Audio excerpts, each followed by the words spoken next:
start out with a question. Raise your hand if you have ever experienced massive success. Lynn, raise your hand should be up. All right.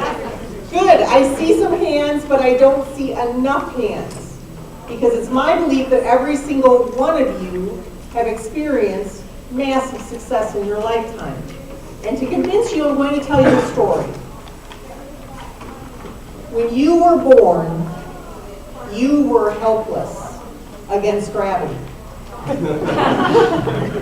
You had two things that you could do. You could flail your limbs randomly, and you could cry. These are not very promising skill sets for developing success. But what happened in one short year?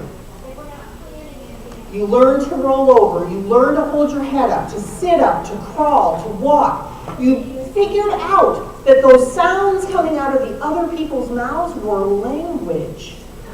You started to feed yourself. Your parents saw you being successful. They covered all the outlets in the house, battened down the hatches, moved anything breakable to higher ground, because they knew who was now running the show. You. So now I'm going to ask again, who here has experienced massive success? Okay, I have a lot of hands, but my best friend does not have her hand up. She's a mom. And she is thinking to herself, I'm reading her mind, we're psychically together. She's thinking to herself, all children do this. That's not success, it's natural. I beg to differ. I want to tell you a story about a young girl named May. Now, I met May when she was 3 years old. She could do none of those things that you could do at age 1. She could not even roll over. If you sat her on your knee, she could not hold her head up. There was nothing wrong with May. She had no illness, no disability, but she had not achieved the massive success that you did in your first year of life. And just to prove to you that it was not a physical issue, I saw May just 1 year later at her 4th birthday party. I am a pediatric physical therapist. I could not have picked her out from the other 4-year-olds. Her speech was normal. Her fine motor skills were normal. Her gross motor skills were normal. In 1 year, she had caught up 4 years of development.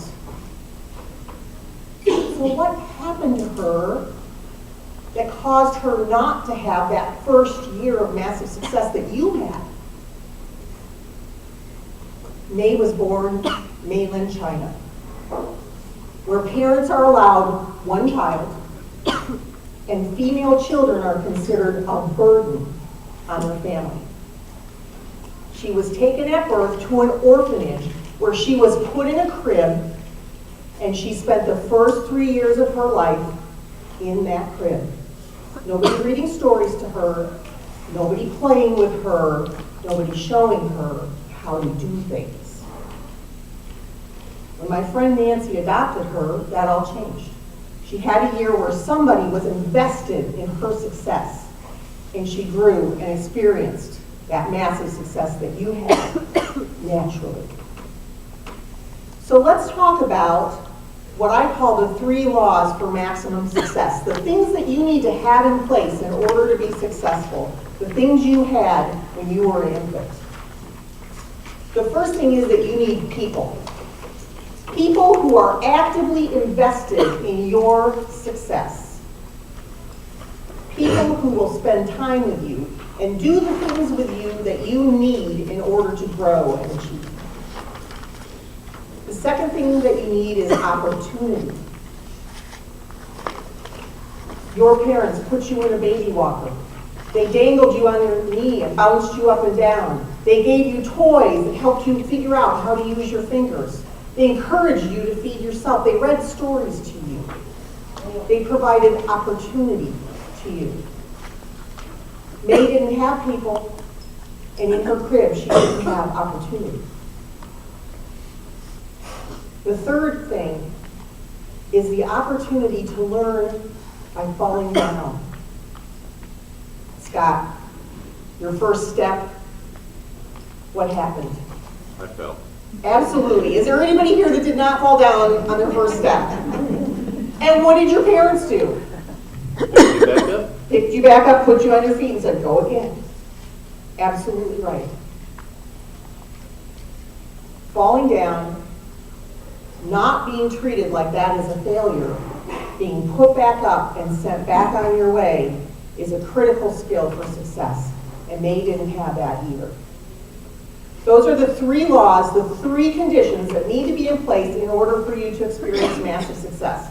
So if you were so successful as a 1-year-old, why didn't more of you raise your hand when I said who's experienced massive success? There's a developmental process called individuation. Has anybody ever heard of this? If you're a parent, you have. You just don't know the word. This is when the child says, Mommy, I can do that myself. Individuation is a process of realizing that you are an individual and taking control of yourself as an individual and being proud. It starts, what age does that start at, moms? 3, 4, 5, depends on the kid. 2, whose kids are progressive.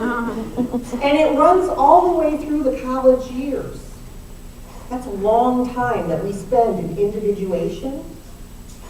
And sometimes we forget that there's another step after that called interdependence. And that's when we return back to those 3 natural laws.